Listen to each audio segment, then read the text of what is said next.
To move the bonfire somewhere else, and out of nowhere, Smokey Bear shows up and hugs me. So you noticed some wildfire hazards and moved your bonfire to a safer location. Yeah, that's Smokey, all right. He likes when people help prevent wildfires. It hits him close to home. Not everybody gets the hug, my friend. So that's pretty special to get a hug from Smokey Bear. So it was him.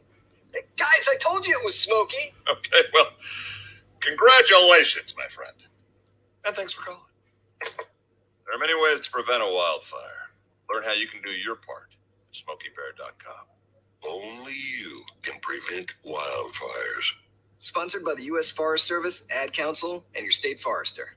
Hope you enjoyed your meal. And I just want to say, he's lucky to have a brother like you. Lucky? Caring for my brother is far from easy. Waking up every day, lifting him from the bed to the wheelchair to the car to get him to therapy on time. It's no small task between the doctors and the diagnosis, but nothing can disable this love. This is my big brother, my hero. He's part of me, like my arms and legs, so I'll be his. See, there's no time for tired. This starts again tomorrow. He'll be waiting for me. I wake up for him. I know he needs me, but I'm the lucky one, even though I need help now and then. If you're caring for a loved one, visit aarp.org/caregiving for care guides and community, or call 877-333-5885. Caregiving Resource Center. Support for your strength. Brought to you by AARP and the Ad Council.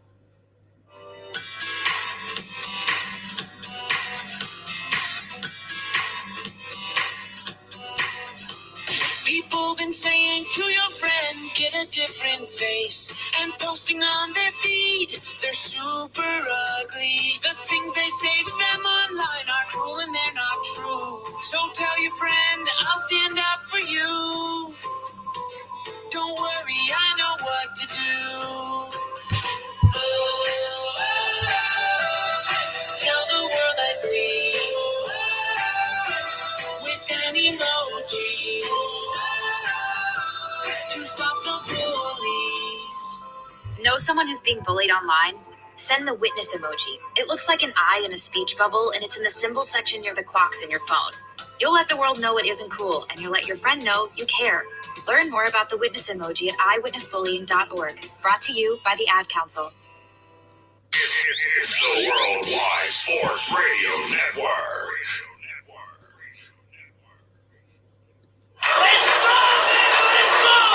Broadcasting from coast to coast, City to city, coast to coast.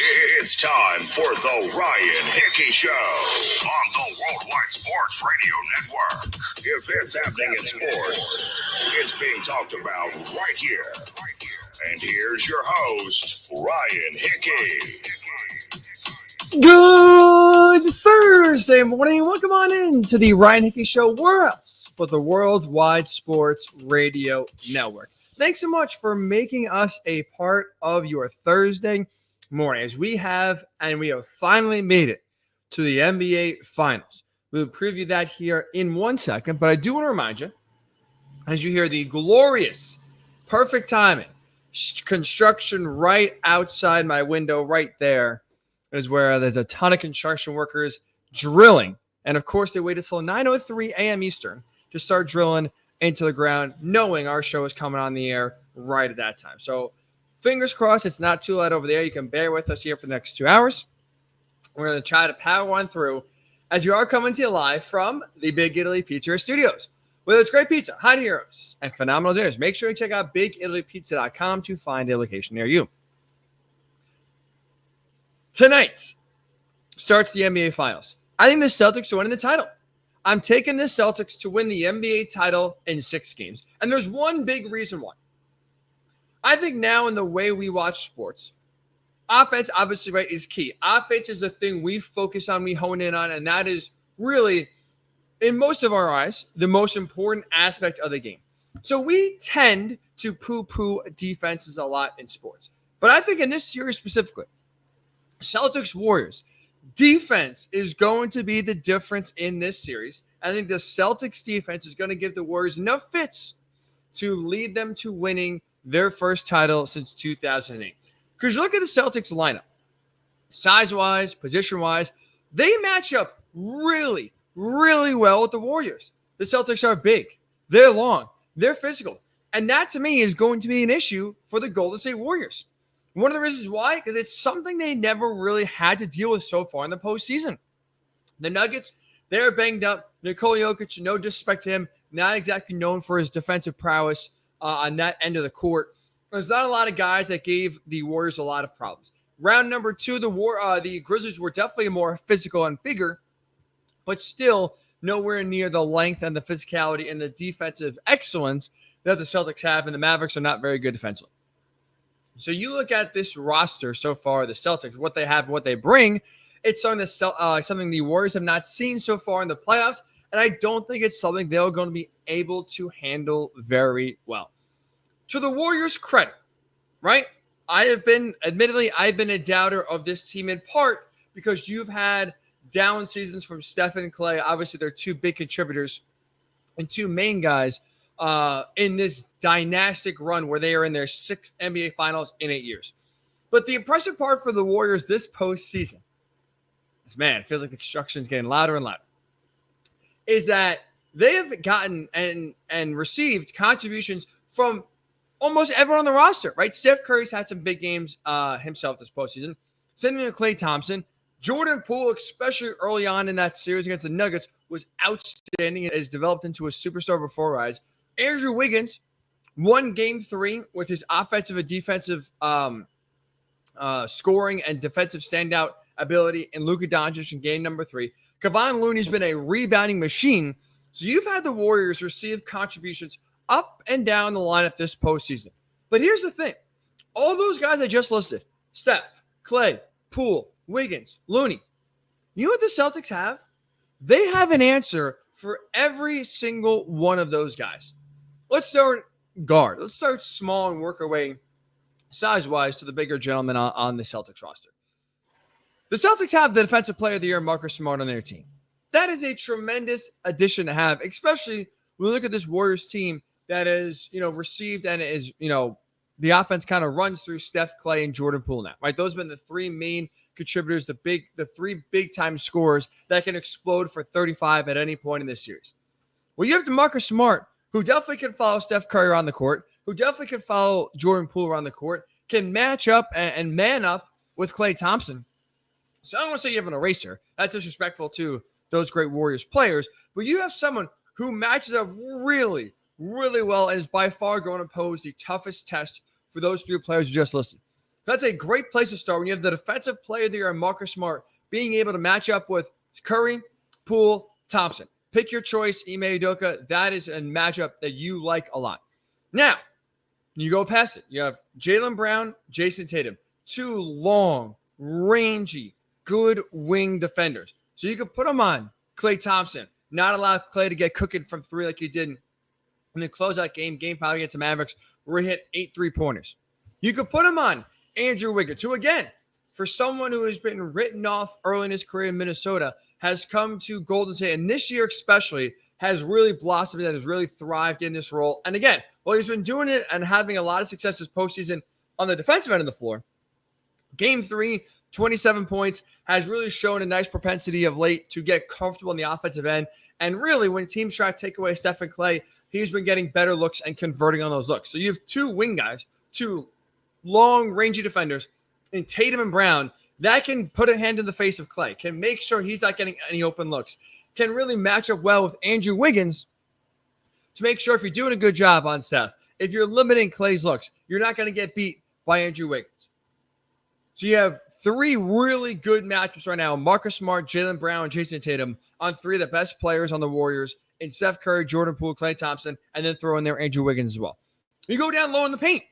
Robert Williams did a really nice job on Bam Adebayo this past series. I get at times Robert Williams has looked injured. He's looked slower. That meniscus, kind of we saw with the Joel Embiid too a little bit last year, where that meniscus injury sometimes looks like he's unaffected. Other times he can barely run up and down the court. It's kind of, the best of both worlds there. But to Robert Williams' credit for the most part, he did a good job in shutting down Bam.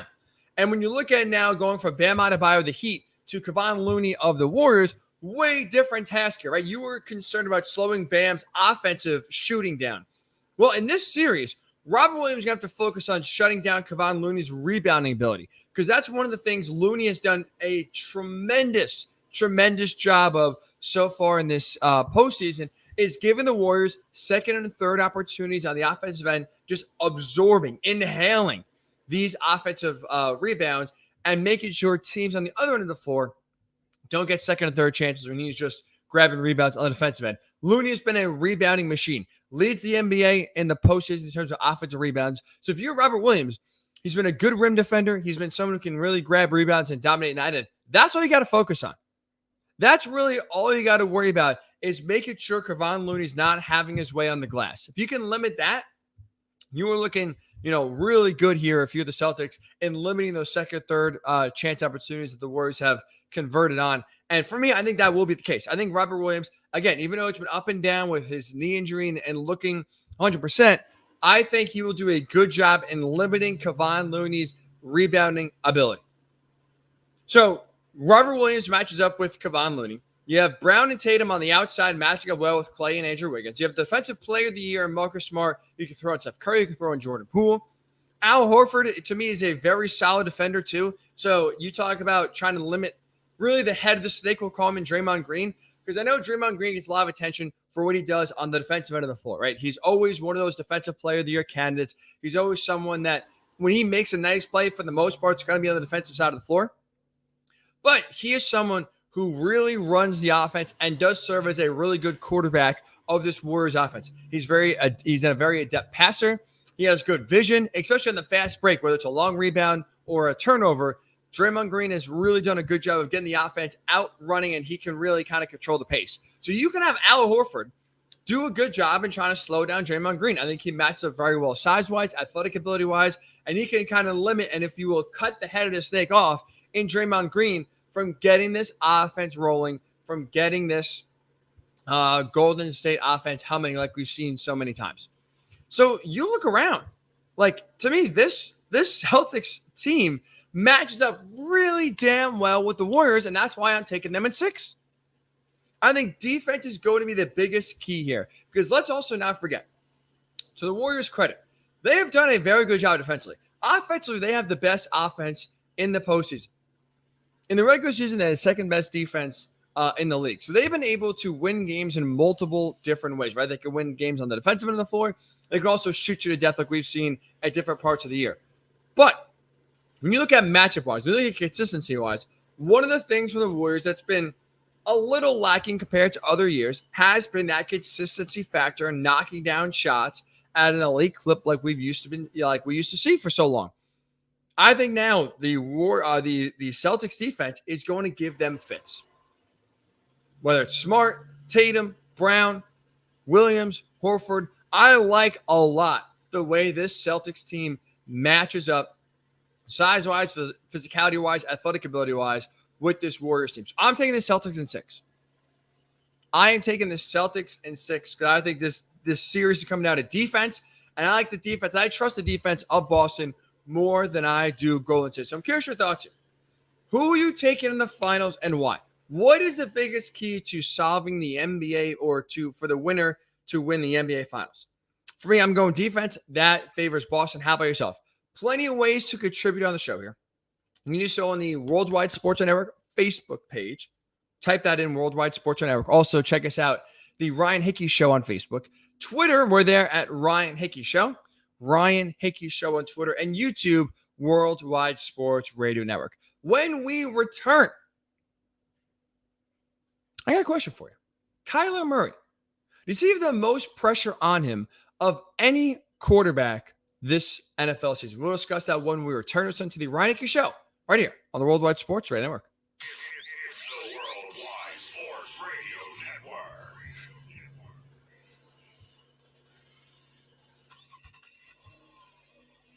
Of course my kid's in the right car seat. Well, I think he is. Yeah, my kid's in a booster seat.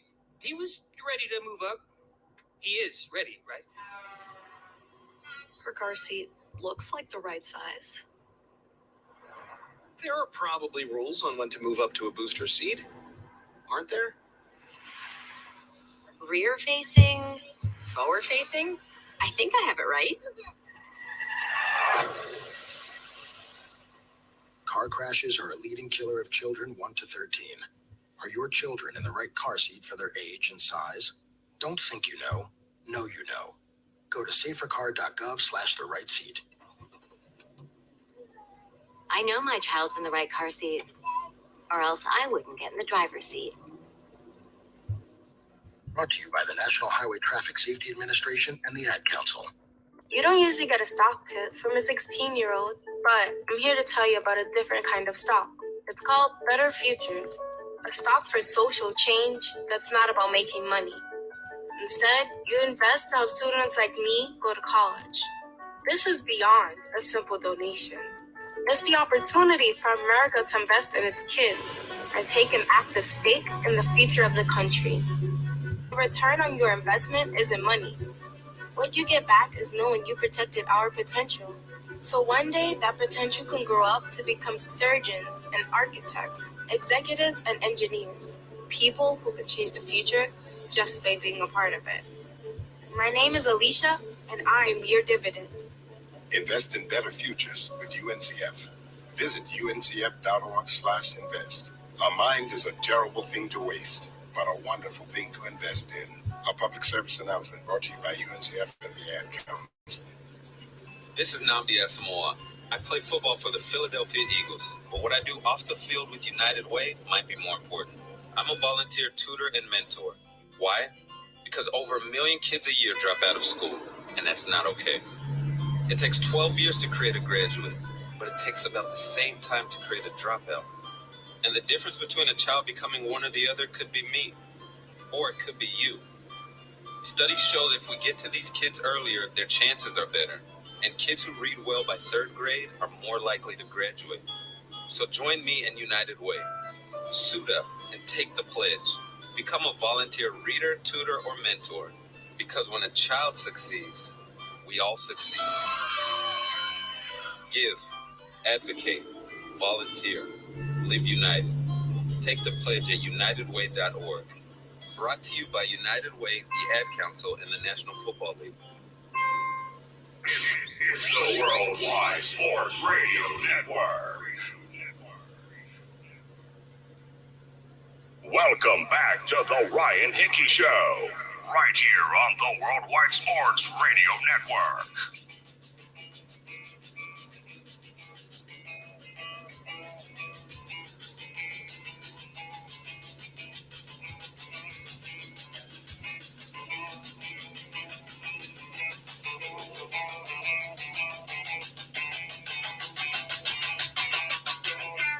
And welcome back into the Ryan Hickey Show. You know what else? That can't stop the construction right now. I apologize for the loud drilling that is driving me crazy and hopefully not driving you too crazy. But of course, classic New York City fashion.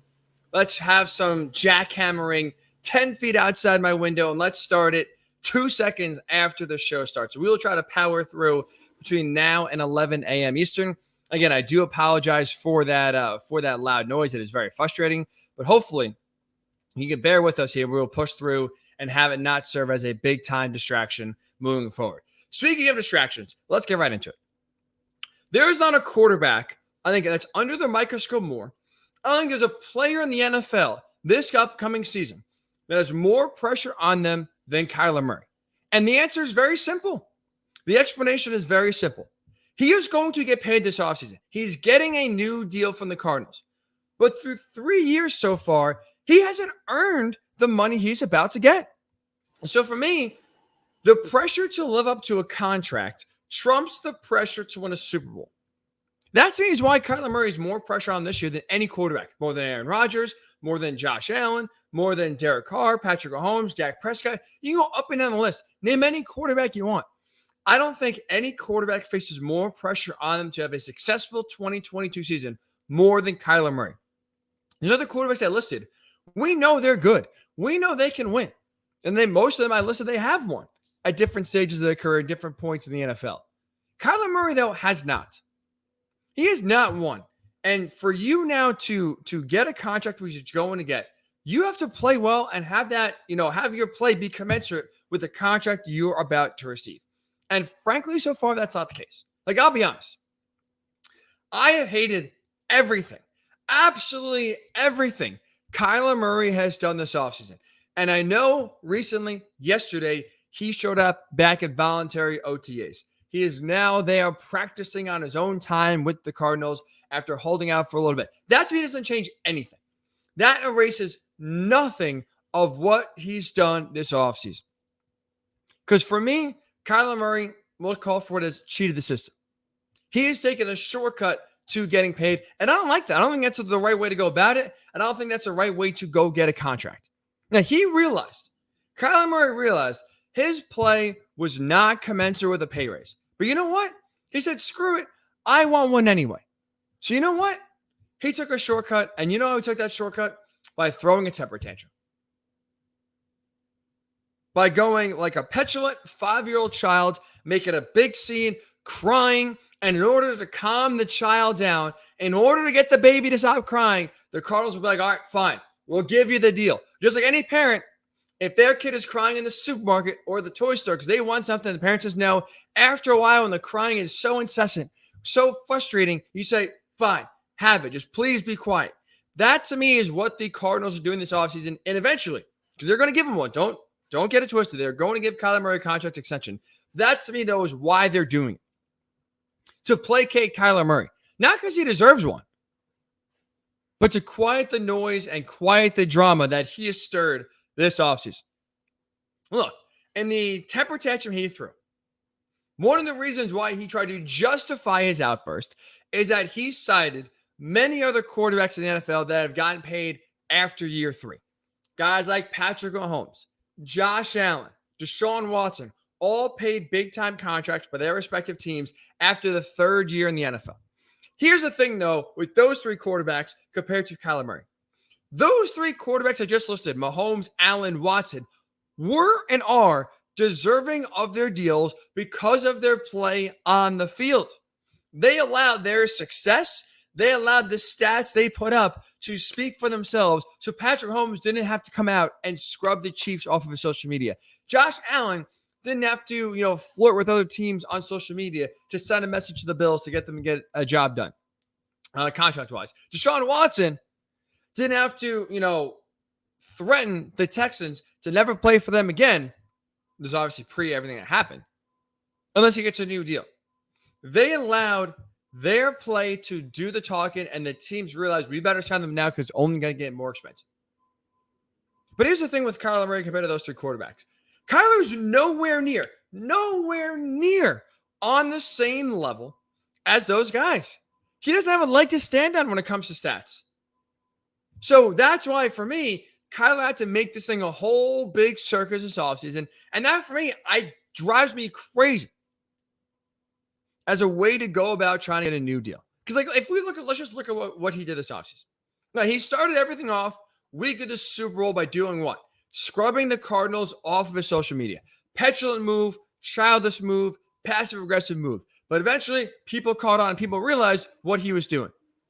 So you get the ball rolling. You get your name in the news because you scrub and you take away every single Cardinals post off of your Instagram.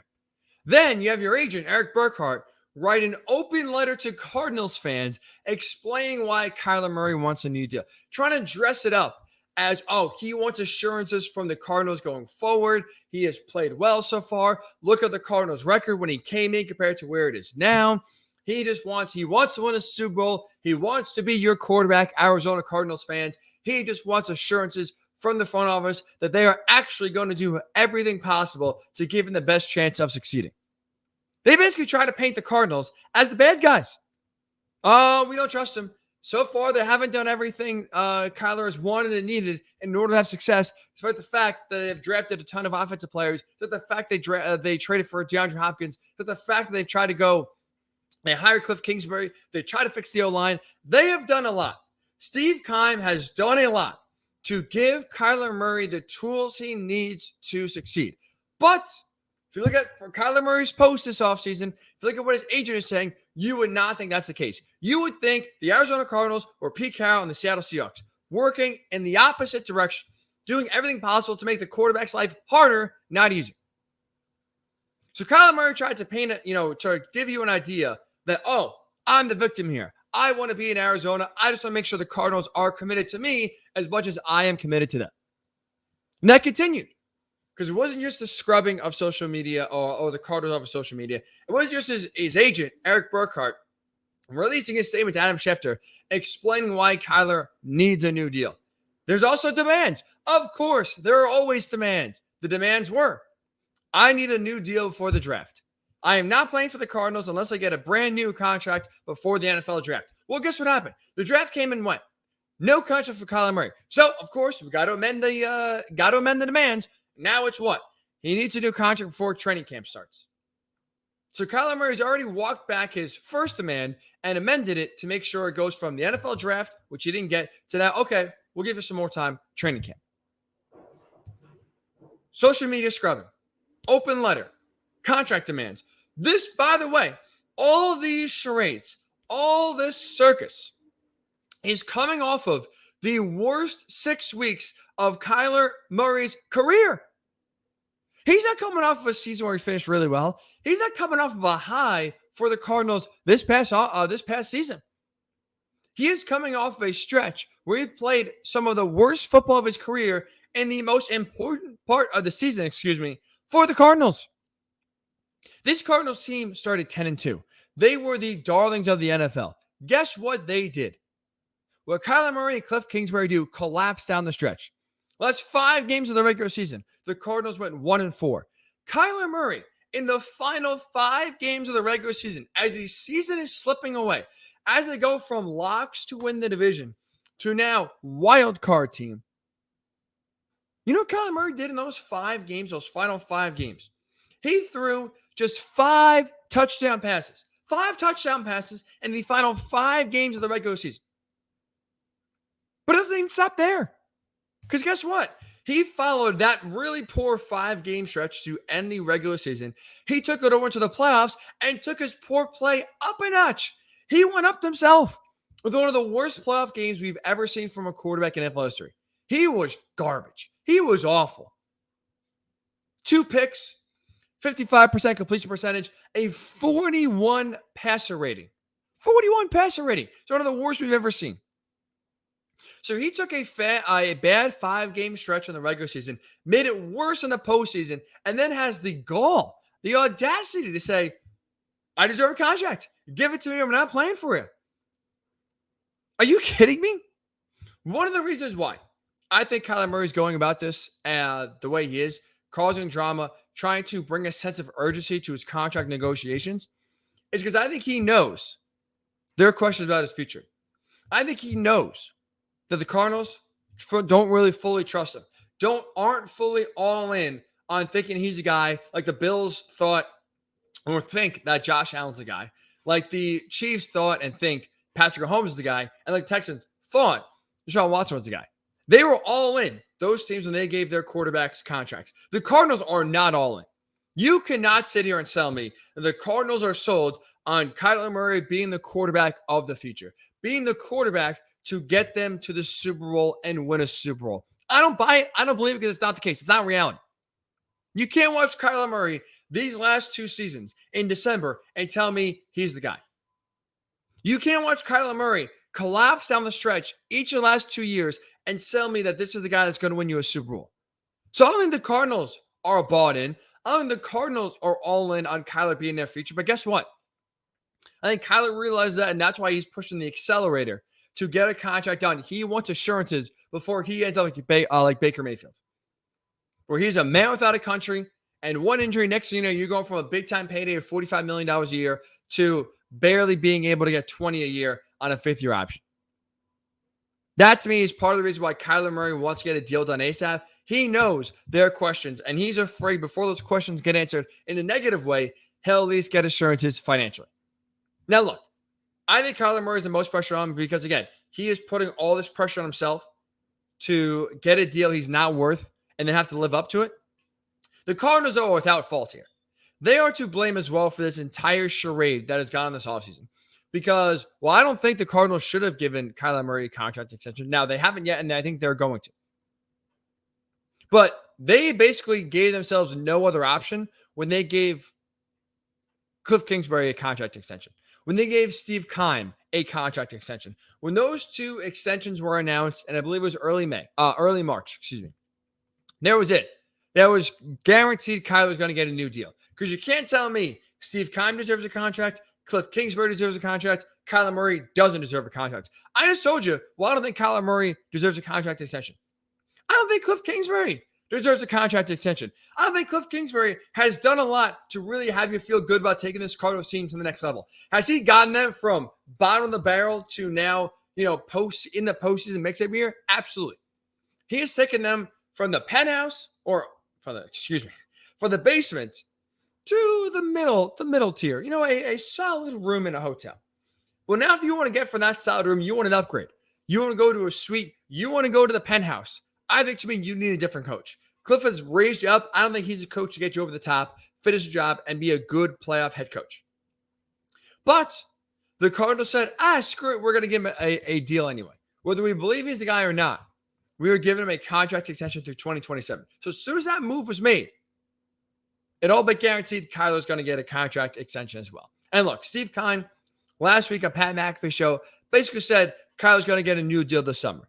They tried to prioritize the draft when it was draft time, and now as they start to get geared up for training camp is when they'll start talking to Kyler Murray. And I think now you saw yesterday with Kyler Murray attending optional training, basically voluntary OTAs yesterday.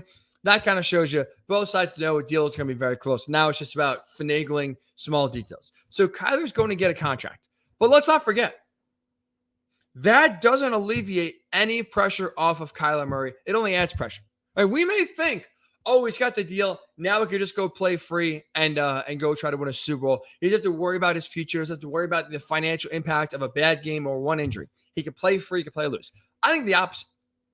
Getting a new deal only adds more pressure to Kyler Murray. Doesn't alleviate any. Because again, now if Kyler Murray continues to play the way he has, which I don't see him, I don't trust Kyler Murray in December and January. You pay your quarterback. You give them, and the reason why salaries for quarterbacks are skyrocketing to where now the average is like $50 million a year for guys like Aaron Rodgers. The reason why, because you could trust them in December, January, and February. You could trust them to play well in the postseason. Maybe Aaron Rodgers is not the best example of that. Matthew Stafford got a big-time deal. Why? He played his best football in January and February. Patrick Mahomes, big-time deal because he has played tremendous in the postseason. Josh Allen has played well, especially this past postseason. A lot of young quarterbacks, Joe Burrow is going to get paid because what he has done so far in the postseason. Quarterbacks are getting that money because come playoff time, their importance, although very important in the regular season, escalates, skyrockets. We see quarterback matchups be a big difference come playoff time. So you pay your quarterback $50 million a year now and more to win games after Thanksgiving. Late November, December, January, and you hope middle of February. So when you have Kyler Murray, who I don't trust at all in late November, in December, and in January, he's going to be getting paid $45 million a year very soon. But if he continues to play like a $3 million a year quarterback like he's played the last few years, guess what? That changes the way the Cardinals approach their future. That changes the way, for good or for bad, how you view Kyler Murray. You get more impatient as soon as that price tag goes up. You can live with some of the bumps Kyler Murray has early on in his career because he's getting paid nothing, because you have a lot of flexibility salary cap-wise, because your season, although is still relying on the quarterback, but you have salary cap flexibility to build a roster and build a solid team around Kyler Murray. When you're getting paid $45 million a year and still playing like early rookie year Kyler Murray, like a quarterback who's getting paid $3, $4, $5 million a year, that is all of a sudden when things change, when the calculus changes. Now, I think that's going to only add, again, more pressure to Kyler Murray for him to perform, and I don't think he's going to be able to live up to the contract. I don't. So when you look at early on NFL 2022 outlook, who has the most pressure on him? Yes, Aaron Rodgers has a lot of pressure on him to win his second Super Bowl. Josh Allen, can he finally get over the hump? Can he finally slay the Chiefs dragon that has gotten in the last 2 years, can he get through a gauntlet of the AFC to get to the Super Bowl? Lamar Jackson, right? After a down 2021 year, no contract in sight for him. Can he have a bounce back season in 2022? Derek Carr, you get him Devonta Adams. It's a loaded AFC West. Can Derek Carr with a brand new deal now show you he can play well and get you to the playoffs consistently? How about Dak Prescott? We know Dak can get you to the playoffs for the Cowboys. Can he play well in the postseason? He has yet to do that so far. So there's a lot of quarterbacks with pressure. There's a lot of quarterbacks that go into 2022 with a lot riding on their shoulders. For me, though, because of the contract Kyler Murray is inevitably about to get, because for me, his skill and his play aren't commensurate with the deal he's about to receive, I think the most pressure you can have in the NFL is trying to live up to a deal, trying to have your play reflect the money you are getting. I think that pressure is even higher than the pressure to win a Super Bowl. So for me, that's why I think Kyler Murray has the most pressure on him in 2022. Also, not to mention, because it's his own doing, because he's the one who started the circus by scrubbing his social media, because he's the one that's been so vocal about getting a new deal and trying to bully Arizona into giving a new contract. You now have to play well to show you deserve that deal. You cannot lay an egg. You cannot come out there and play like you did last year. You cannot come out in 2022 and crumble down the stretch. And I don't trust Kyler Murray to play well down the stretch. I don't. That's the reason why he has the most pressure on him this upcoming season. How about your thoughts, though? I'm curious your thoughts. Who has the most pressure on them this upcoming season in the NFL? I say Kyler Murray. What about you? Love to hear your thoughts here. Facebook Worldwide Sports Network. You can tweet me at Ryan Hickey Show. Ryan Hickey Show on Twitter. Also check us out, WWSRN_radio. YouTube, we're there, Worldwide Sports Radio Network. We'll get your thoughts and when we return. Thank God the finals are here, because there is one conversation about Steph Curry that is, I think, the dumbest conversation I've ever heard in the world of sports. We'll get to what it is next and why it is so dumb. There's a tease for you. When we return on the Ryan Hickey Show right here on the Worldwide Sports Radio Network. It's the Worldwide Sports Radio Network.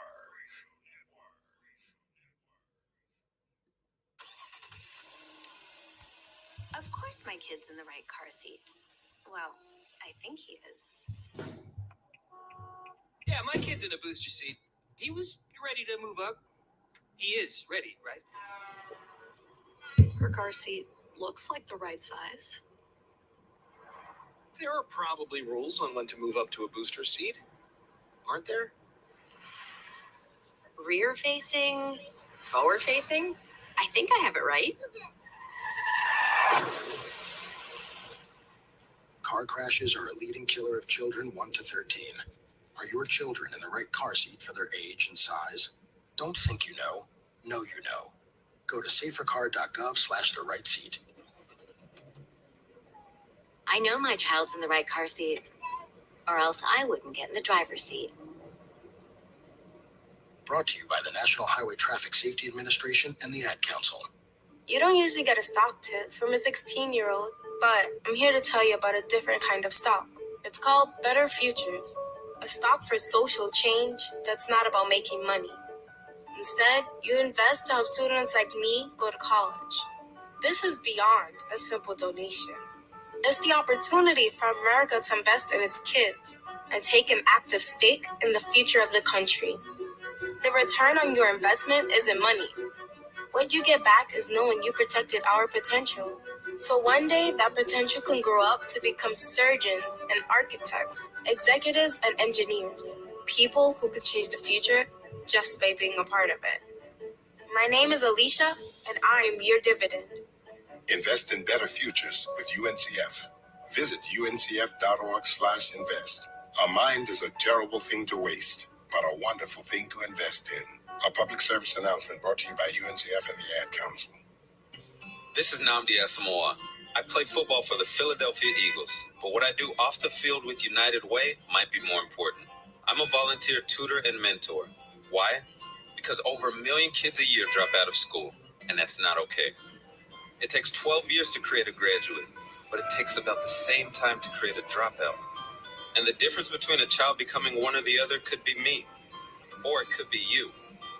Studies show that if we get to these kids earlier, their chances are better. And kids who read well by 3rd grade are more likely to graduate. So join me in United Way. Suit up and take the pledge. Become a volunteer reader, tutor, or mentor. Because when a child succeeds, we all succeed. Give, advocate, We're volunteer, trying to do a radio show live here united. at Ryan Take Hickey the Show. pledge at UnitedWay.org. Slight problem. Brought to you by United Way, City, the Ad or really Council, City and of the National New York. Football League. Besides, you know what? Today is a great day for some construction. What the hell? Don't start They'll until challenge your 9:02, right when the show goes on the air. Let's get the They'll try to loudest break your will. possible drum. They'll Let's push you just to the dig edge of into your the sanity concrete right here because for the that's next what 2 kids hours do. to make sure life is a But this car is your territory, This not is theirs. the stuff we're dealing with. Defend it. Who makes the payments? Who cleans it? Who drives it? You do. That's who. And in here, your word is law. The state or the So when you say you won't move until everyone's buckled up, today is a great day you won't budge an inch for some construction. until you hear that click. Don't start until 9:02. Never give up until they buckle up. A message from the National Highway Traffic Safety Administration and the Ad Council. For more information, visit safercar.gov/kidsbuckleup. Let's go inside the mind of a 10-year-old. I should have worn those earrings today. I like those earrings. Gabby has those awesome earrings. I need to ask her where she got those, but that's just what she would want me to do. I'll have Michaela ask her for me. Buckle up, Sarah. Yeah, but then Michaela will be like, why don't you just ask her yourself? That's just like Michaela. Sarah, buckle up. Michaela's such a great name. I wish I was called Michaela. There's like a dozen Sarahs in my class. Hey, we're not hitting the road until you buckle up, honey. Oh yeah, seatbelt. I forget sometimes because my brain is like bitty, you know? I wonder if there's pizza at school today. Sometimes it can be tough to get through to your kids, but it's not impossible. Always make sure they're wearing their seatbelts, even on short drives. Remember, you have the keys, you have the power. Never give up until they buckle up. A message from the National Highway Traffic Safety Administration and the Ad Council. Visit safercar.gov/kidsbuckleup for more information. Do current market conditions have you nervous? Our experienced team of financial professionals at Heritage Harbor Financial Associates understands that no two investors are alike.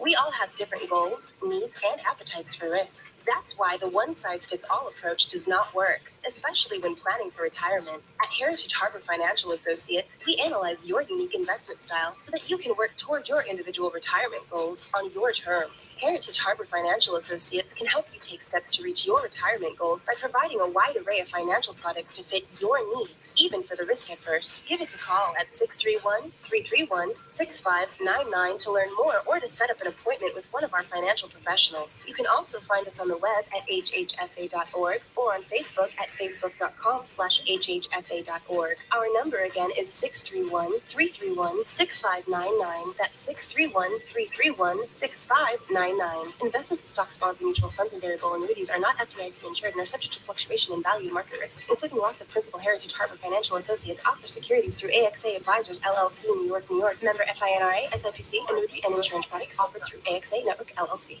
It's the Worldwide Sports Radio Network. Welcome back to the Ryan Hickey Show, right here on the Worldwide Sports Radio Network.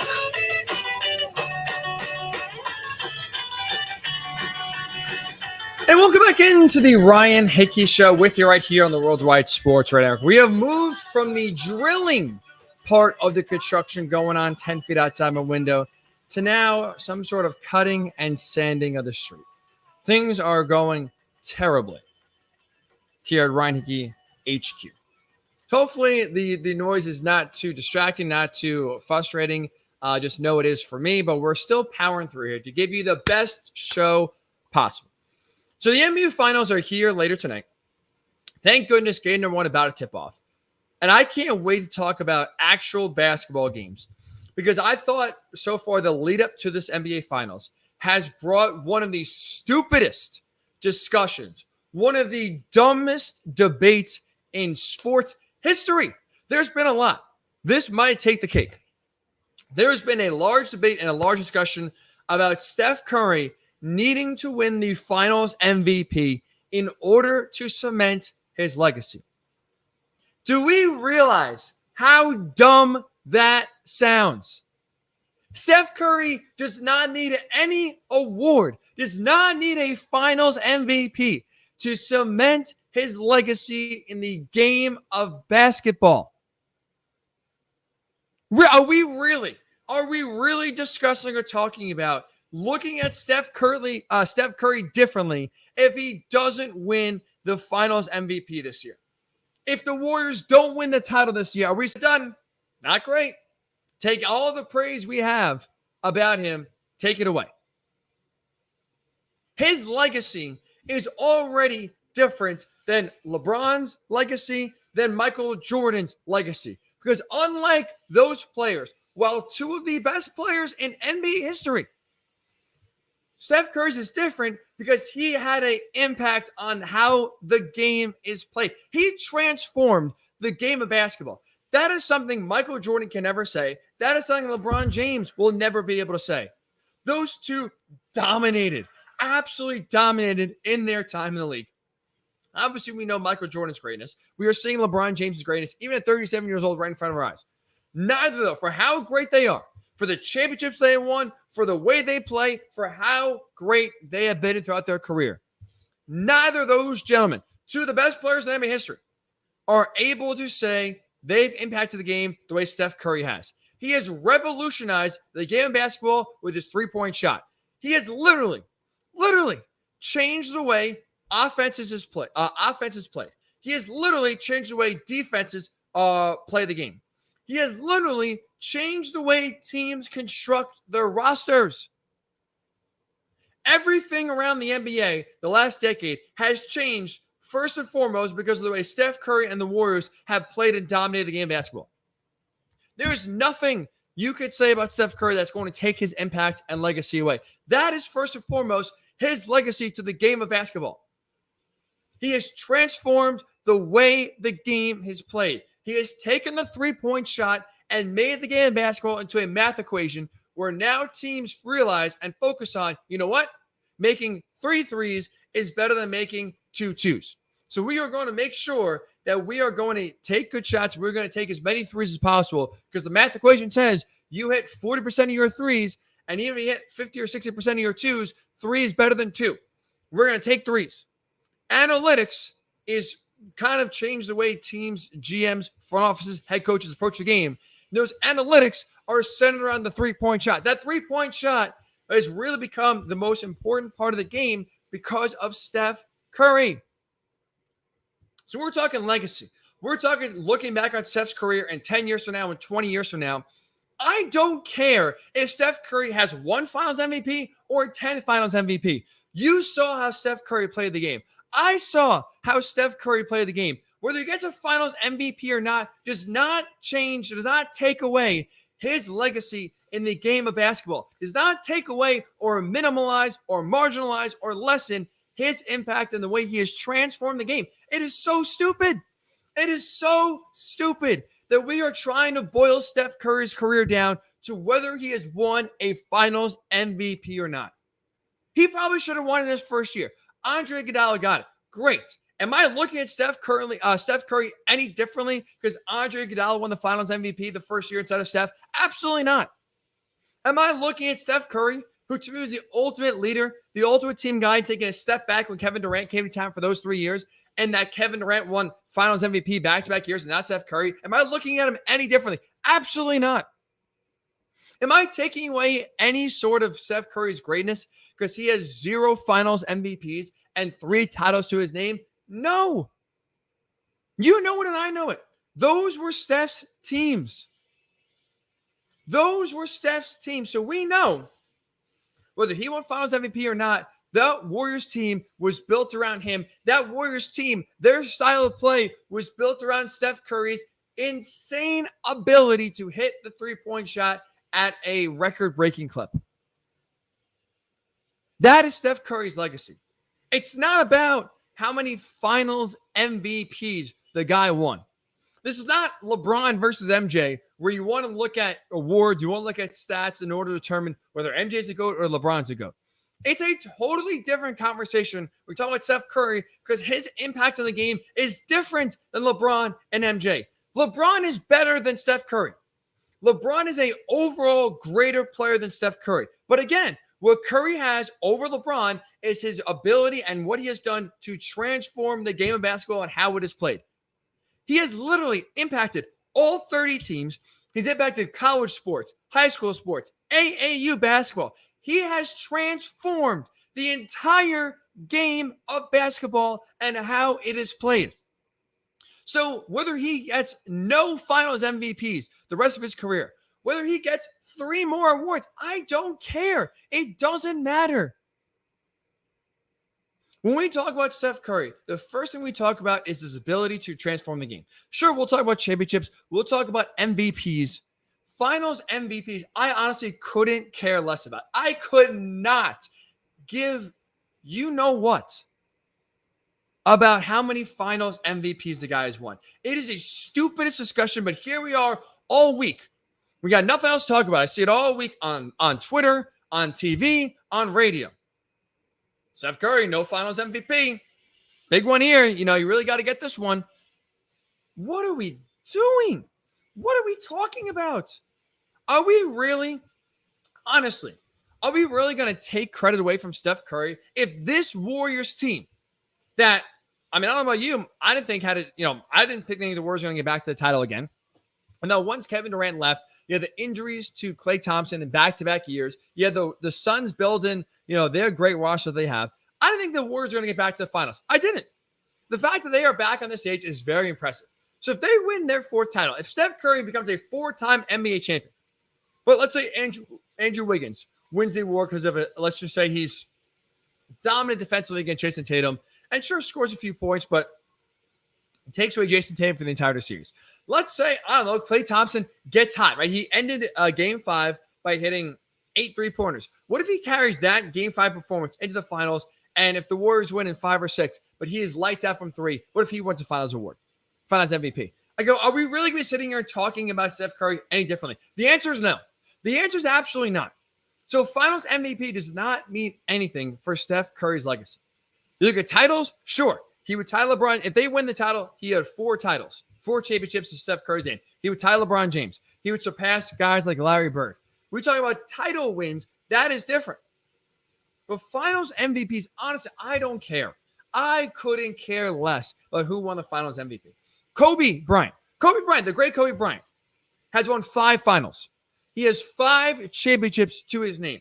Do you know how many finals MVPs the guy has? 2. 2 out of 5.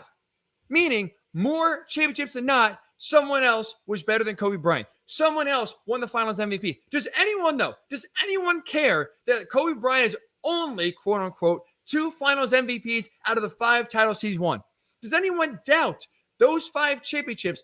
Those were Kobe's teams. They were led by Kobe Bryant. Sure, maybe he didn't get credit in the finals for getting the finals MVP. No one doubts, though, and everyone knows, even when it was Shaq and Kobe, whose teams those were. It was Kobe Bryant. Let's not get it twisted here. Let's not just pretend that, oh, man, finals MVP means Steph is not clutch. Oh, man, finals MVP means Steph can't get it done.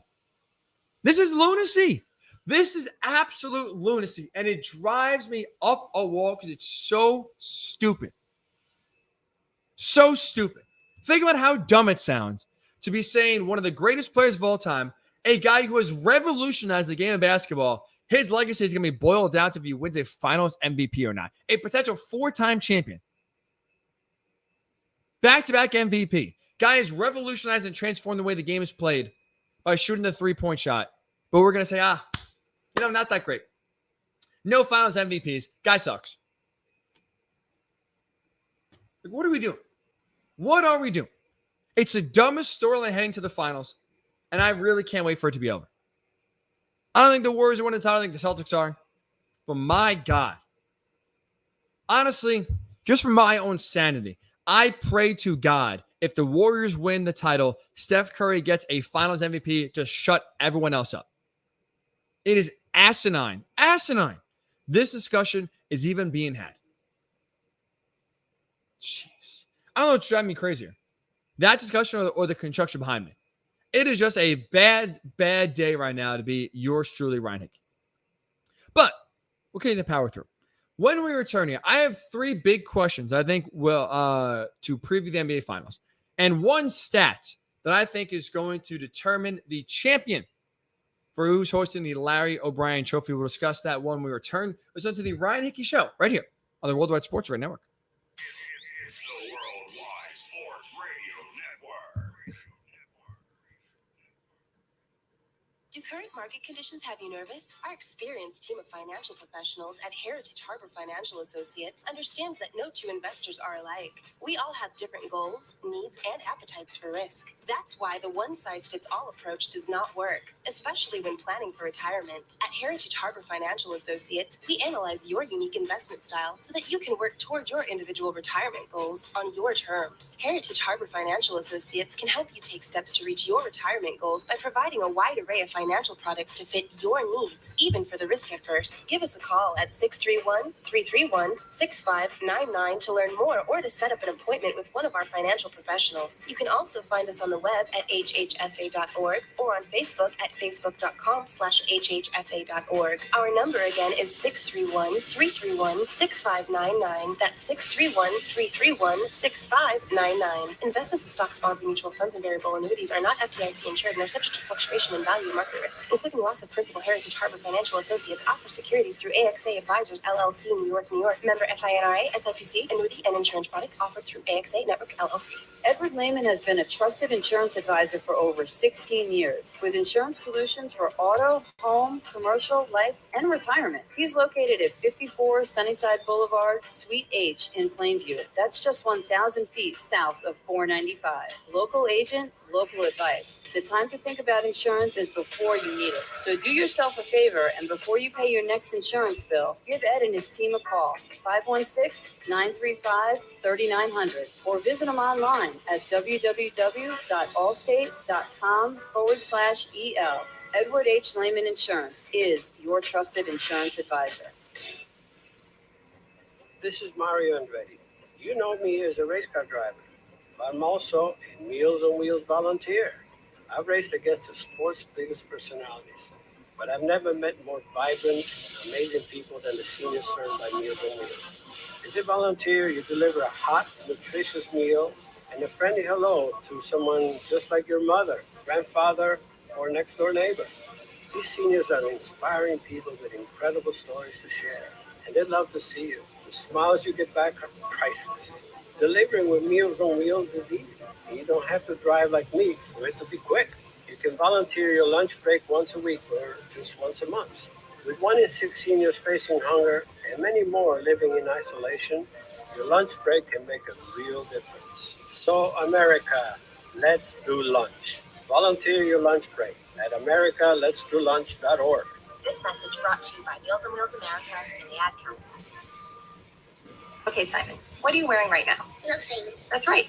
And what do people normally wear? Clothes. Exactly. So now Mama's going to teach you how to dress yourself. Clothes keep us warm, they look good, and if we go out without them, the neighbors will talk. So it's important to know how to get dressed. Here's how it's done. Underwear always comes first, name tag at the back, then pants, then shirt. Get the first button in the right hole or you have to start all over. If you're wearing a tie, it goes over, round, through, and pull tight. Tuck your shirt into your pants and zip up your flap. Socks going first, then shoes right on right, left on left. With shoelaces, just take the ends, cross them over, switch the loops. The rabbit goes down the hole, pull tight, and you're left with bunny ears. I love bunnies. Good to know. Now remember, spots don't go with stripes, socks don't go with sandals, and if you've tucked in your shirt, wear a belt. Got it?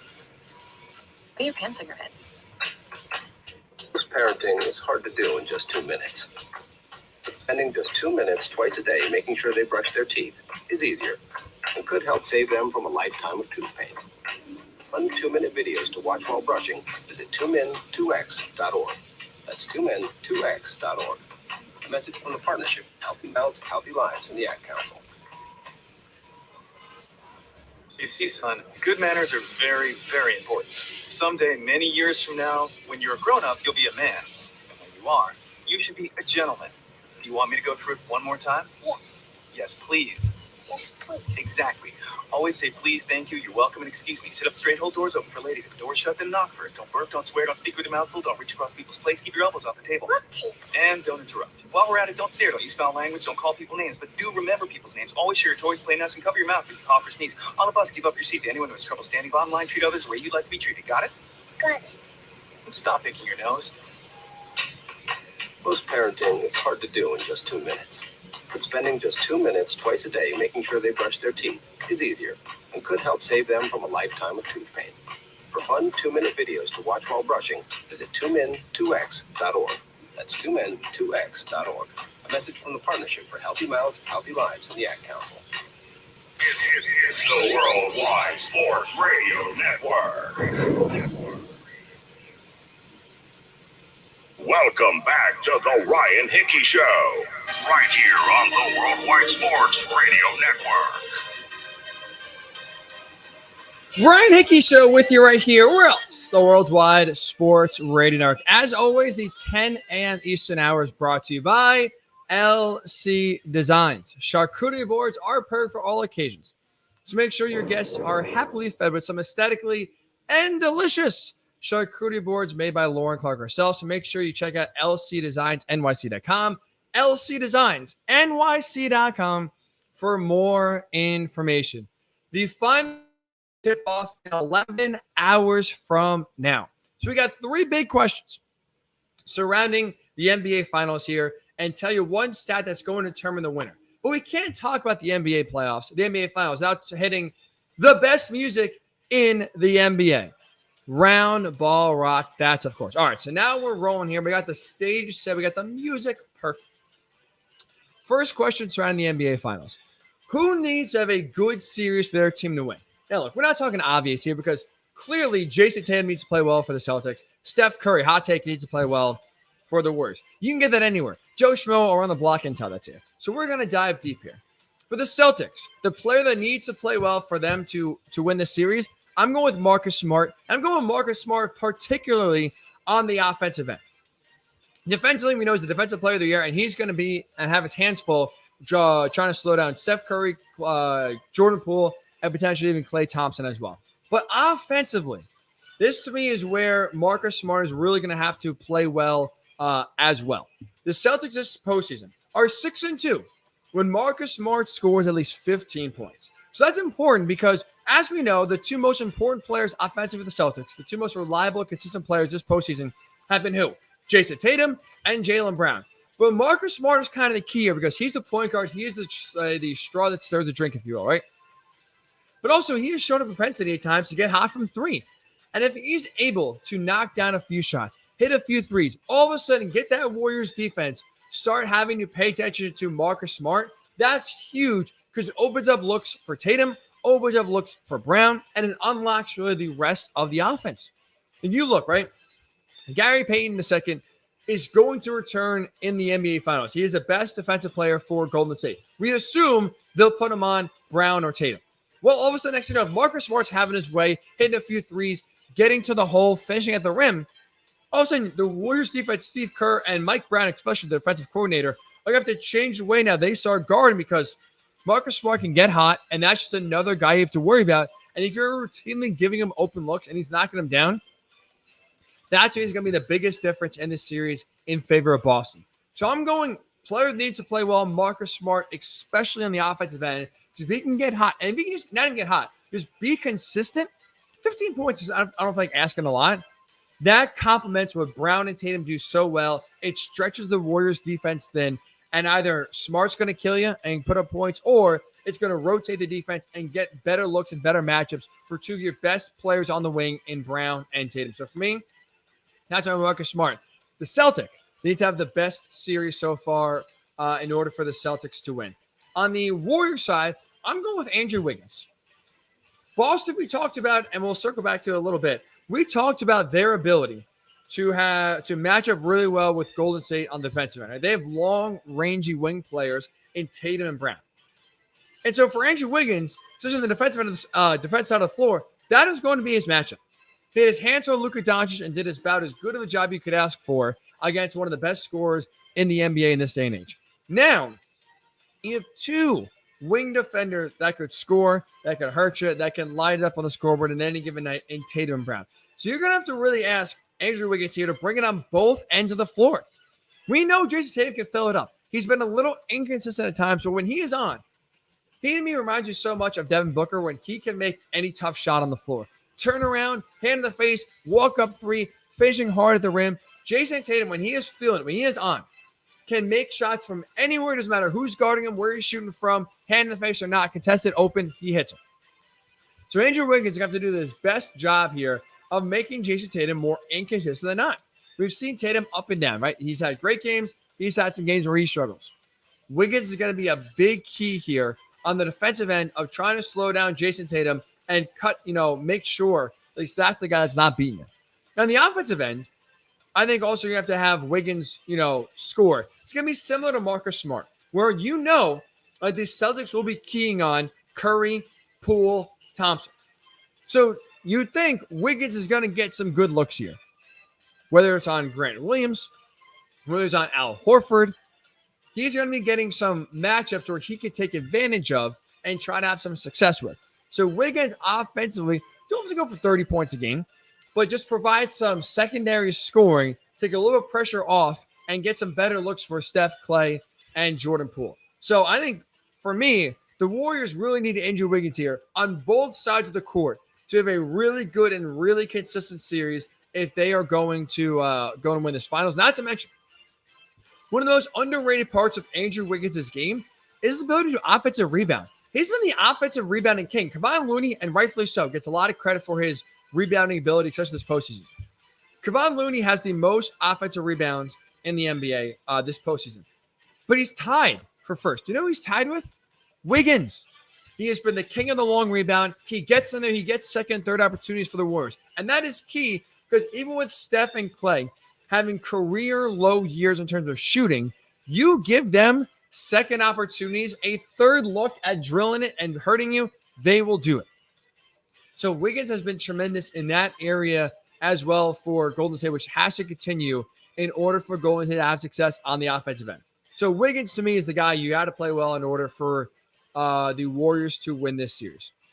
Who is the most to gain this NBA Finals? If they win, whose legacy, everything surrounding that player, who is going to get the biggest boost? For me, the answer is simple for this one for the Celtics. It's Jason Tatum. Winning a title would absolutely cement Jason Tatum's place amongst the best players in the game right now. Like, we already know, Jason Tatum, not a hot take here, is an extremely talented player. Made his first, he just named first team All-NBA this past year for the first time in his career. He's been great.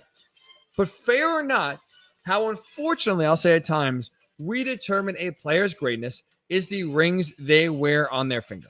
Look at Giannis. Giannis was doubted in Milwaukee. Giannis was questioned, is he ever going to win a title? Is he going to have to leave Milwaukee?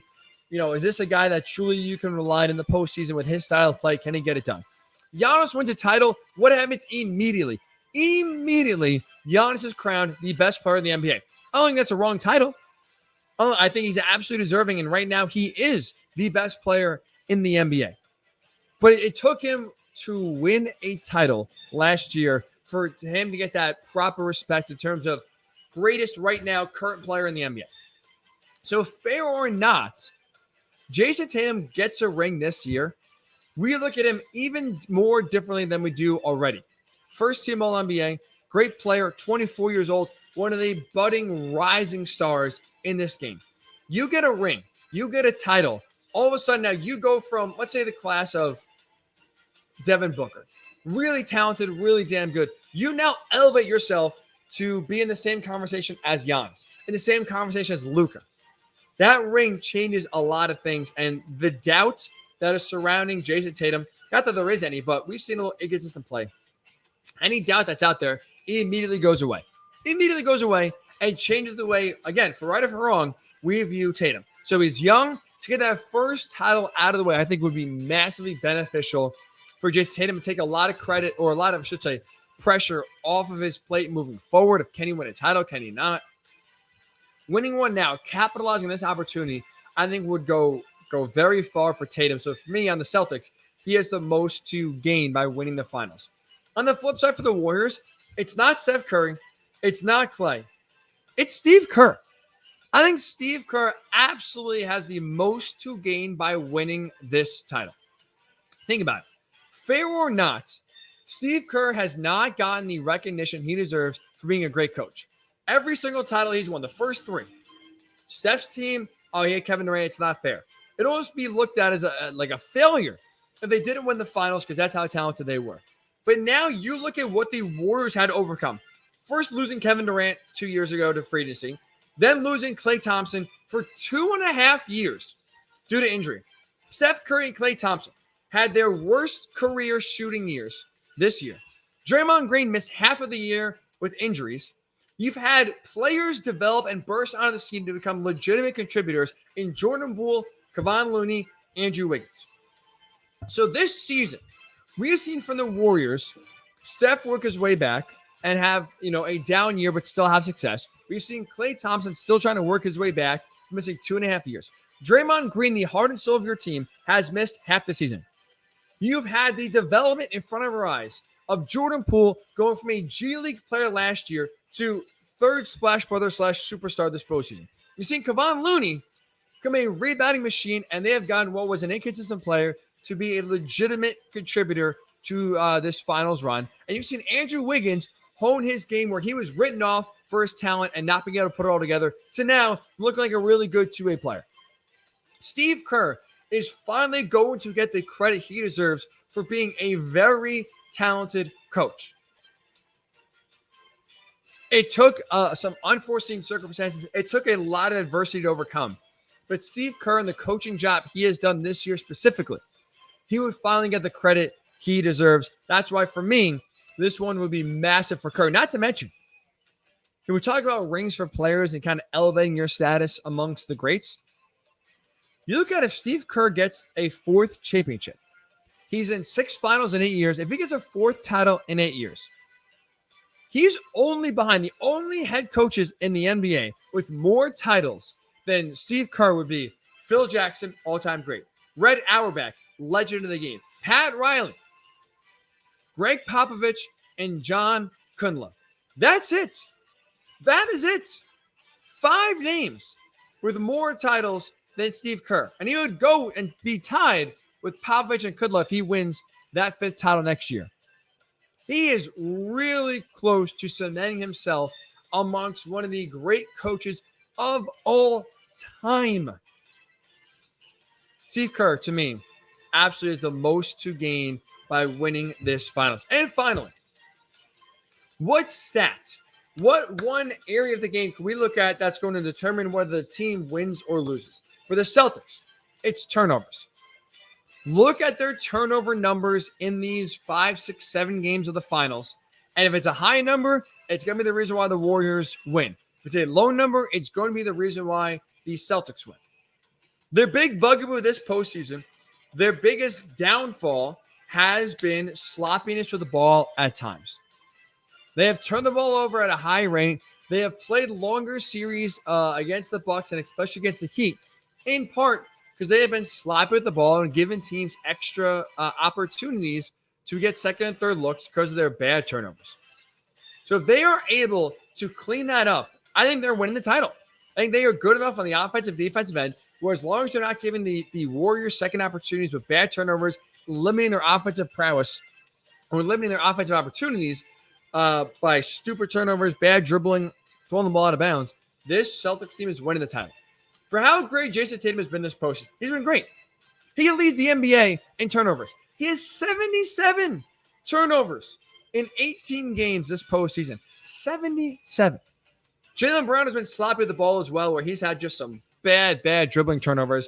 So you cannot waste offensive possessions if you're Boston. You cannot give this Warriors team extra opportunities to hurt you. So for me, the stat I'm looking at, turnovers. If Boston could cut them down and be more careful with the ball, they're winning the finals. If the sloppiness continues, God forbid gets worse, Warriors, congrats, you're getting your 4th title in 8 years. On the flip side, for the Warriors, the stat I'm looking at the most that will determine winning or losing, offensive rebounds.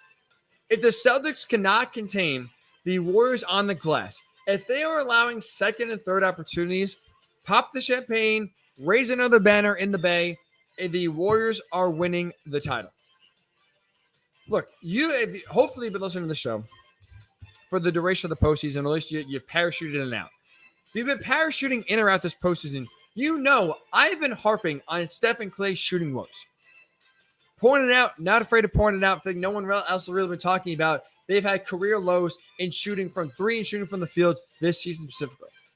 With that said, though, one of the things you cannot do when Steph and Clay are struggling efficiency-wise from the field normally, compared to their normal numbers, you cannot give great shooters, which they still are, second and third opportunities because they will cash in those chances. They will make you pay. And so far this postseason, that is what Golden State has done. They have gotten second and third opportunities, and they have made teams pay. The top two leaders in offensive rebounding this postseason have been Kevon Looney, Andrew Wiggins, both Warriors. They have done a great job at digging out offensive rebounds, getting the Splash Brothers second and third chances to score. That closeout game in Game 6 against the Grizzlies in round number 2 was a master class by Kevon Looney in offensive rebounding. 22 rebounds overall, 11 on the offensive end.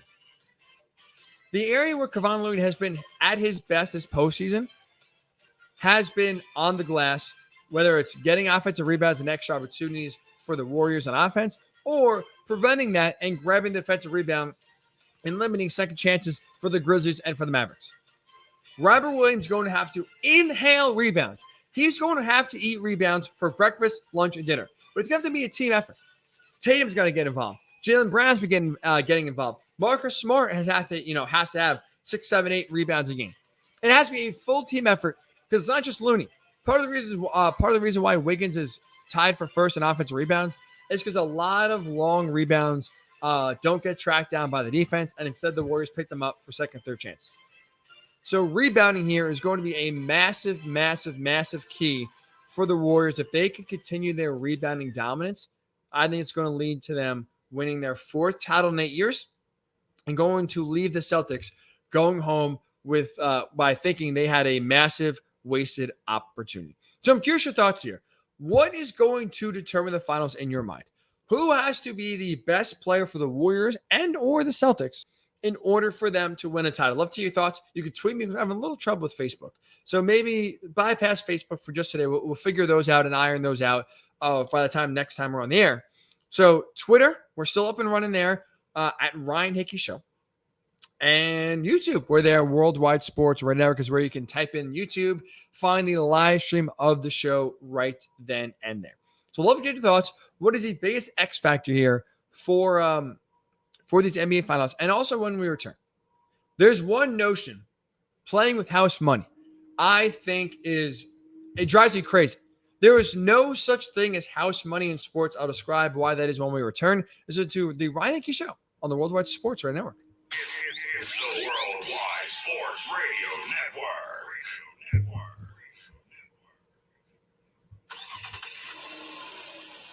Of course my kid's in the right car seat. Well, I think he is.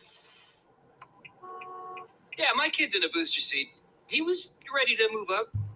He is ready, right? Her car seat looks like the right size. There are probably rules on when to move up to a booster seat, aren't there? Rear facing, forward facing. I think I have it right. Car crashes are a leading killer of children 1 to 13. Are your children in the right car seat for their age and size? Don't think you know. Know you know. Go to safercar.gov/the right seat. I know my child's in the right car seat, or else I wouldn't get in the driver's seat.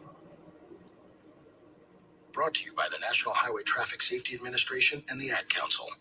You don't usually get a stock tip from a 16-year-old, but I'm here to tell you about a different kind of stock. It's called Better Futures, a stock for social change that's not about making money. Instead, you invest to help students like me go to college. This is beyond a simple donation.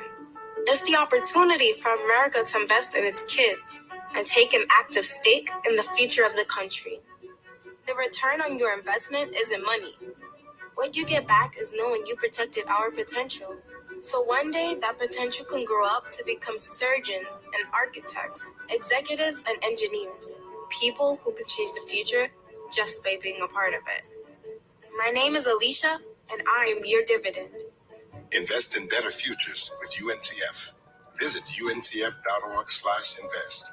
A mind is a terrible thing to waste, but a wonderful thing to invest in. A public service announcement brought to you by UNCF and the Ad Council. This is Nnamdi Asamoah. I play football for the Philadelphia Eagles, but what I do off the field with United Way might be more important. I'm a volunteer tutor and mentor. Why? Because over 1 million kids a year drop out of school, and that's not okay. It takes 12 years to create a graduate, but it takes about the same time to create a dropout.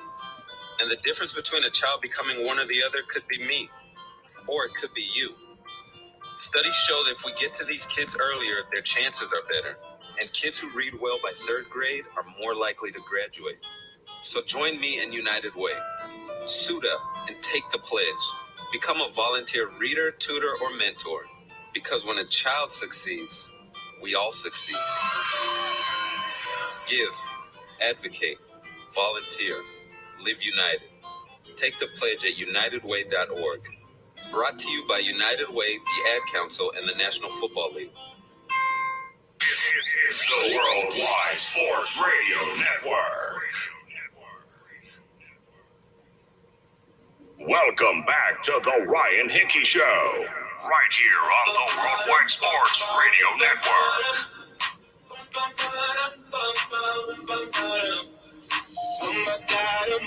And welcome back into the Ryan Hickey Show, where else but the Worldwide Sports Radio Network. All right, so there's a phrase that's been thrown around a lot in this postseason, and we hear it every single year, and it really drives you crazy. Playing with house money. Oh, this team, we didn't think they're going to be here. Now they get past this big team. The rest of the way, they're playing with house money. I think it's one of the worst phrases in all of sports, because honestly, when you really think about it, it's a loser mentality. Playing with house money insinuates that from this point out, losing's okay. Nothing to lose. So when you're this close to the Super Bowl or this close to the Stanley Cup final or this close to the NBA finals, maybe you're in the finals, it's okay if they lose. Nothing to lose here, right? That's what we say. Oh, it means they're playing loose. It means they got nothing to lose. So there's no pressure on them. For me, it sounds like when you say a team is playing with house money, it means it's okay to lose a game. It's okay to lose a series. And I can't subscribe to that. I think two teams we have heard this phrase surrounded by the most this postseason are the Celtics in basketball and the Rangers in hockey. All right, the Celtics are now in the finals against the Warriors. The Warriors are in the finals for the 6th time in 8 years. First trip for the Celtics with this core. First time the Celtics are in the finals since 2010. And I feel like we've been saying, the Celtics are the ones that should be playing free now. They got past the Heat. They got past the Bucks. Now from there, it's gravy. If you win, great. If you lose, okay, fine. It's not bad. Now the Rangers, because they're in the Eastern Conference Finals. And even, frankly, when they were playing the Hurricanes in round 2 after overcoming a 3-1 deficit to the Penguins in round 1, I feel like there's been a common phrase of, the Rangers are playing free. They're playing with house money. They have nothing to lose now that they got past and overcame that 3-1 deficit to the Penguins. Everything else from here is great.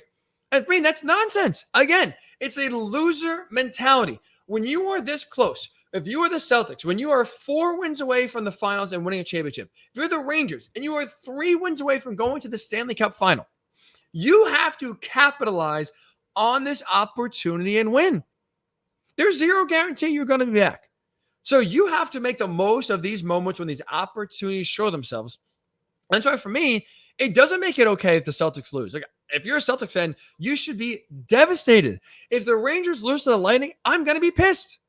I'm going to be upset. I'm going to be frustrated because when you are this close, when you can see the end in sight, and when you know that there's no guarantee of coming back, you have to grab the opportunities when they show themselves, because the last thing you want to be doing is looking back in 5 or 10 years from now and saying, woulda, shoulda, coulda.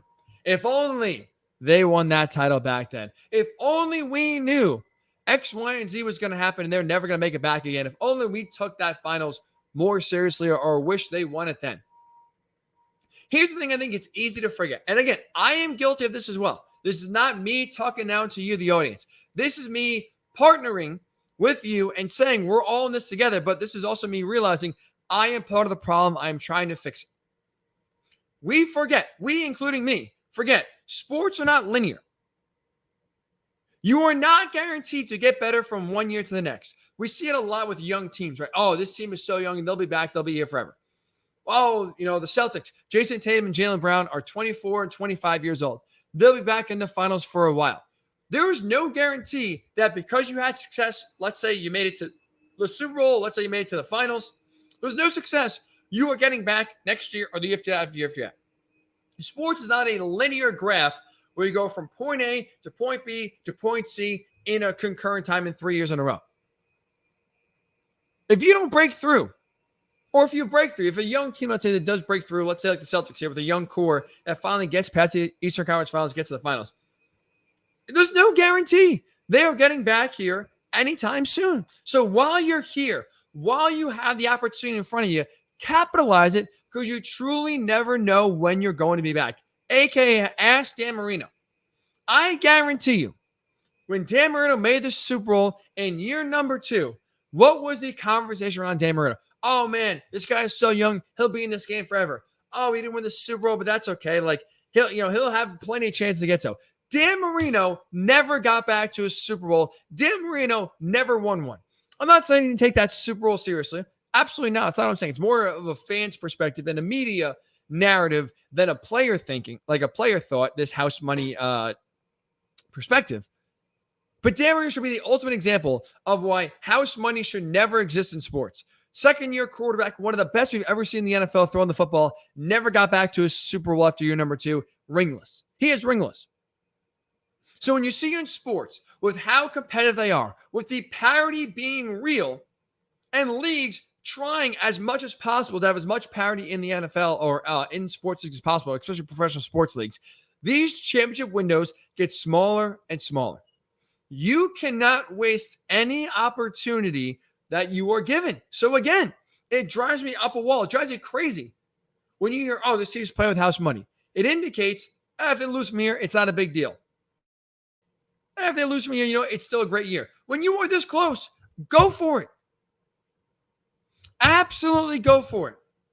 So when you look at the Celtics, again, we hit on it a little bit already.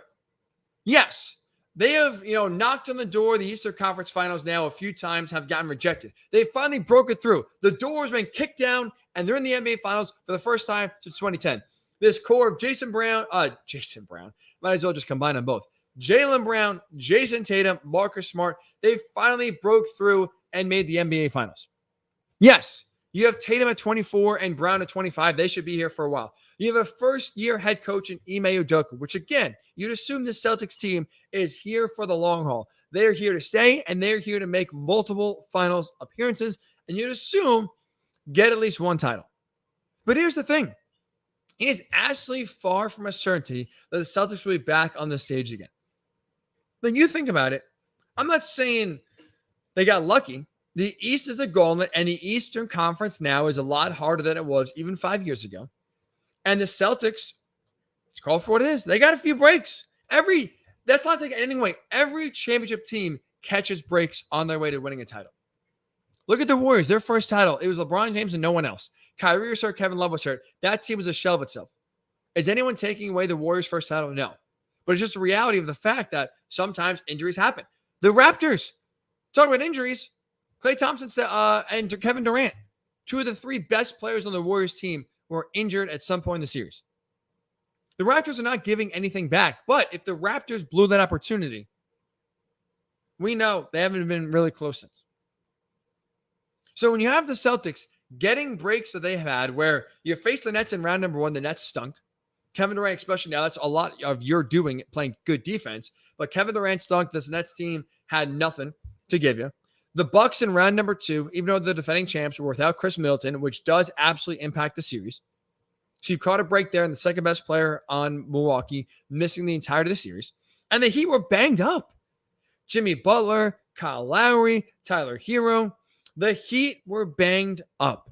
So your run to the finals right now was catching the Nets at the perfect time this year because they were super banged up and not playing good basketball whatsoever.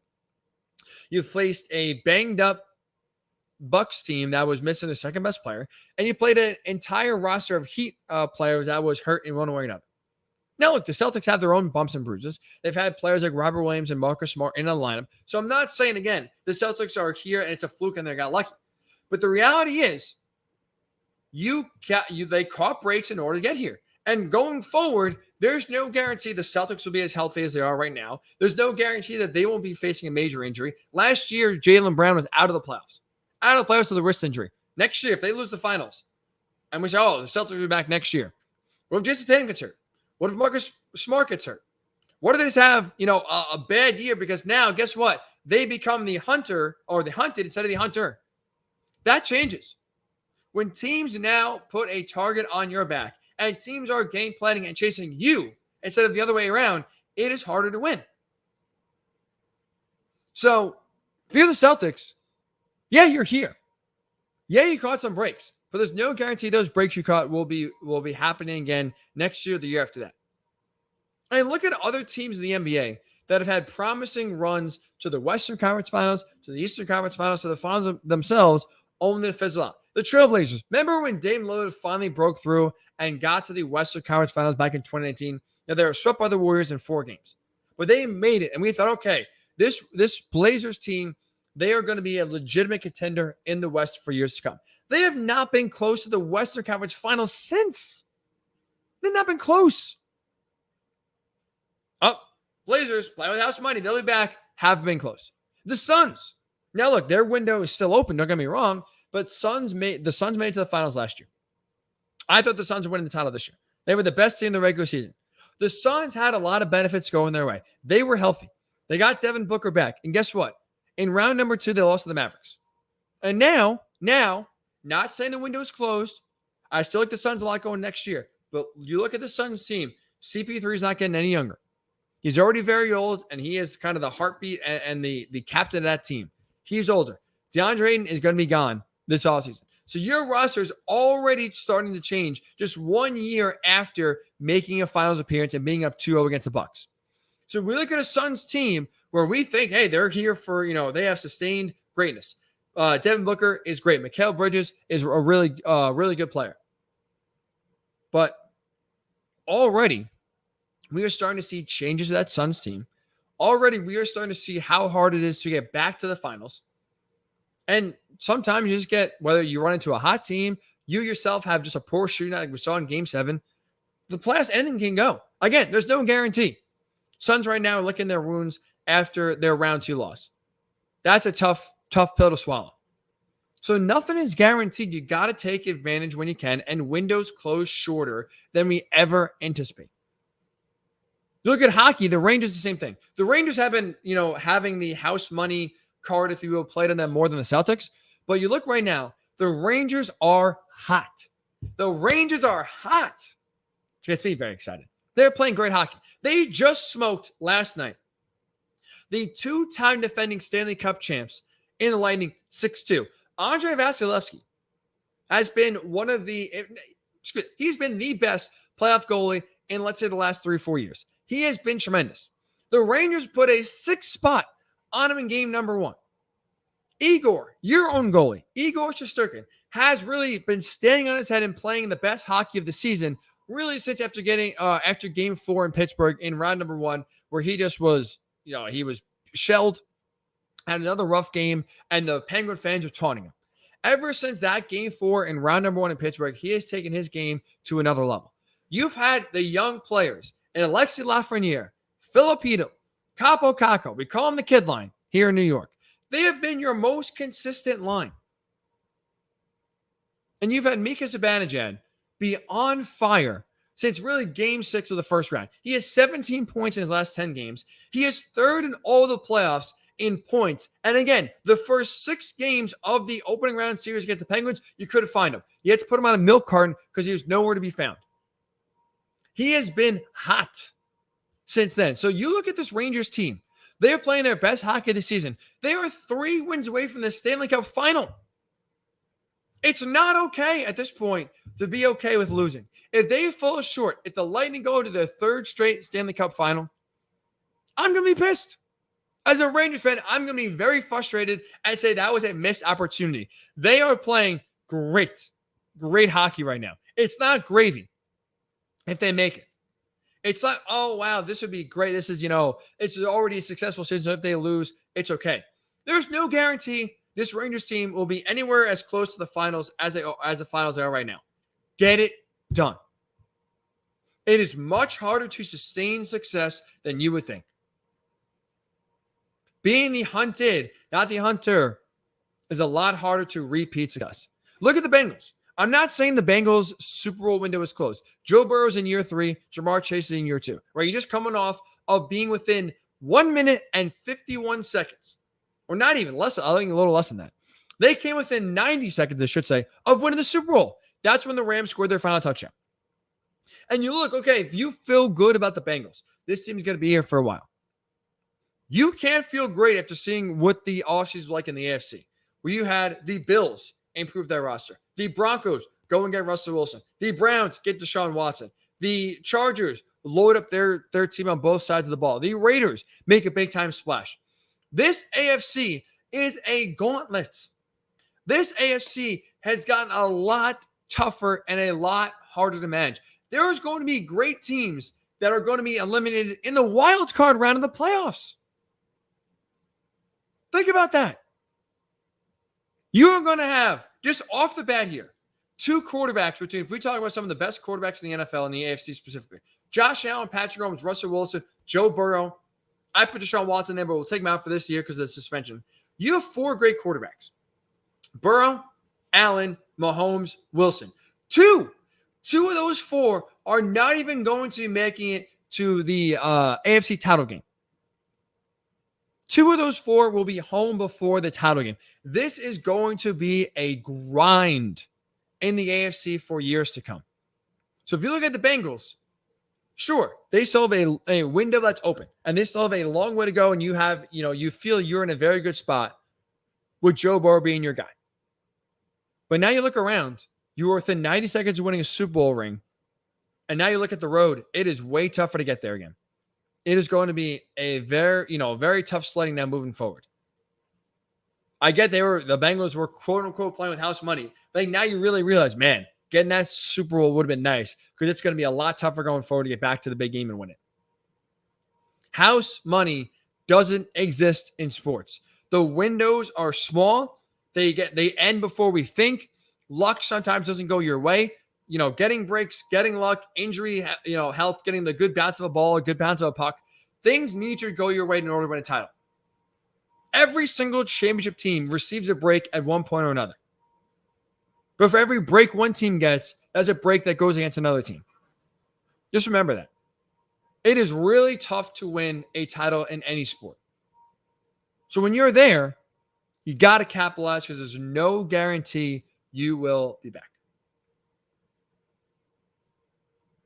No house money. Loser mentality. Dumbest thing in sports. If you're the Rangers, 3 wins, go get it done. If you're the Celtics, 4 wins away from the title, go get it done. Nothing else should matter. So we had to end the show a little bit early, but I do want to leave you with one announcement. So the show is, schedule-wise, undergoing a slight change. Usually we do the show every Monday, every Thursday right here on the Worldwide Sports Network. That is changing. I have been blessed and lucky enough to receive a few extra opportunities hosting-wise at CBS Sports Radio. That's going to take up some of my time. So no longer, starting really this week, we will be doing a Monday show. We will still be here every Thursday on the Worldwide Sports Network, giving you the Ryan Hickey Show, 9 a.m. to 11 a.m. on Thursday morning. But I am cutting back and no longer doing at least the Monday show. So I apologize for that. The weekends, I know, coming off your weekend, your Monday morning is going to get a little bit more chaotic, a little bit more dreary and bleak. I know, I get it. I apologize. But we'll still be here every Thursday, once a week, 9 a.m. to 11 a.m. right here on the Worldwide Sports Network. So I'll keep you updated on where you can listen to me on CBS Sports Radio. A lot more weekend opportunities coming there. But we'll update it and put it on social media as well in case you missed it. No more Monday show of the Ryan Hickey Show going forward. That is started. But very excited to talk to you next Thursday. So, again, the schedule will change moving forward. We will talk to you next Thursday right here on the Worldwide Sports Network. So between now and then, stay safe, stay sane as always, and we'll talk to you on Thursday right here on the Worldwide Sports Radio Network.